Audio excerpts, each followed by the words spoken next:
ये है हेलो दुनिया ओनली ऑन रेडियो आसमां।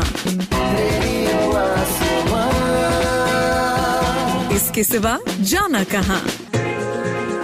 Business update. तो दोस्तों, आप सुन रहे हैं रेडियो आसमां और मैं हूं साकेत सोनी। मैं लाया हूं आपके लिए बिजनेस अपडेट, व्यापार की बातें और स्टॉक मार्केट की हलचल। कल अमेरिका में प्रेसिडेंट जो बाइडेन ने अपना पदभार संभाल लिया और संभालते ही सबसे पहले उन्होंने बात करी अपने 1.9 ट्रिलियन डॉलर के इकोनॉमिक पैकेज की। इस इकोनॉमिक पैकेज की मुख्य बिंदु ये है कि अब अमेरिकन्स को, जो कि पहले $600 पा रहे थे, उनको $1400 प्रति माह अधिक मिलेगा। ये उन अमेरिकियों को मिलेगा जिनकी कमाई $1.5 लाख से कम है। अमेरिका में कई रिपब्लिकन्स और डेमोक्रेट्स भी यही चाहते हैं कि अब इस $600 को $2000 पे ले जाया जाए और प्रेसिडेंट जो बाइडेन भी इसके लिए काफी पुश कर रहे हैं। हालांकि कई इकोनॉमिस्ट इस बात का विरोध कर रहे हैं और कह रहे हैं कि जिन लोगों की नौकरी नहीं गई उन्हें पैसा देके कुछ फायदा नहीं है, और उन्होंने कहा कि वो लोग शायद अब उस पैसे को इकोनॉमी में स्पेंड ना करें और करेंसी की वेलोसिटी नहीं बढ़ पाएगी। इस डायरेक्ट कैश को ट्रांसफर करने का एक मुख्य ध्येय ये है कि इकोनॉमी में करेंसी बढ़े और कई तरह से लोग एक्सचेंज करके मनी की वेलोसिटी को बढ़ाएं। इस वजह से इकोनॉमिक एक्टिविटी बढ़ेगी और इकोनॉमिक रिकवरी काफी जल्दी हो सकती है। कोरोना वायरस के खिलाफ भारत में एक सक्सेसफुल वैक्सीनेशन प्रोग्राम जनवरी 16 को लागू कर दिया गया था। इसी के साथ सीरम इंस्टीट्यूट द्वारा बनाई गई और एस्ट्राजेनेका द्वारा मार्केटिंग करी गई वैक्सीन काफी पॉपुलर हो रही है यूरोप के कई देशों में। आपको बता दें, पहले ही यूनाइटेड किंगडम के अंदर जो वैक्सीनेशन प्रोग्राम चालू करा है वो एस्ट्राजेनेका की भारत द्वारा बनाई गई वैक्सीन ही है, और अब बेल्जियम भी इसमें काफी इंटरेस्ट दिखा रहा है। यूरोप के कई और देश हैं जो कि ये चाहते हैं कि वो एस्ट्राजेनेका की $10 प्रति डोज वाली वैक्सीन लगाएं और फाइजर की महंगी $35 प्रति डोज वाली वैक्सीन को अवॉइड करा जाए।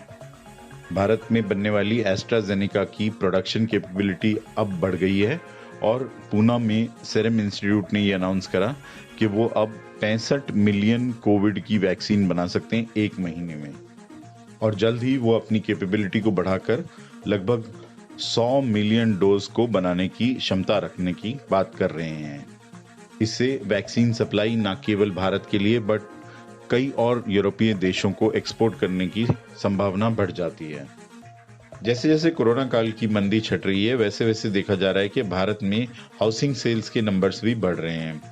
कैलेंडर क्वार्टर 4 2020 के नंबर्स के हिसाब से अब ये देखा जा रहा है कि 78% की ग्रोथ देखी गई भारत के हाउसिंग सेक्टर सेल्स में।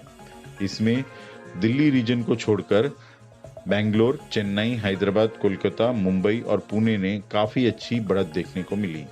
दिल्ली में ये बढ़त उतनी नहीं थी और 32% की नेगेटिव ग्रोथ देखने को मिली। भारत के कुल नए लॉन्च में भी बढ़त देखने को मिली और क्वार्टर 4 में लगभग 56% की उछाल देखने को मिली। हाउसिंग सेक्टर के जानकार जानते हैं कि अब आने वाला साल 2021 में काफी अच्छी ग्रोथ देखने को मिलेगी और भारत में कई शहरों में हाउसिंग सेक्टर की सेल वापस लौटेगी। आइए अब जान लेते हैं क्या रहा बाजारों का हाल। सेंसेक्स 393 पॉइंट्स बढ़कर 49,792 पे बंद हुआ। निफ्टी 123 अंक बढ़कर 14,644 पे बंद हुआ। डाउ जोन्स में बढ़त 257 अंकों की थी और 31,188 का स्तर दिखाई दिया। वहीं नैस्डैक में 260 पॉइंट्स की बढ़त के साथ 13,457 का स्तर दिखाई दिया।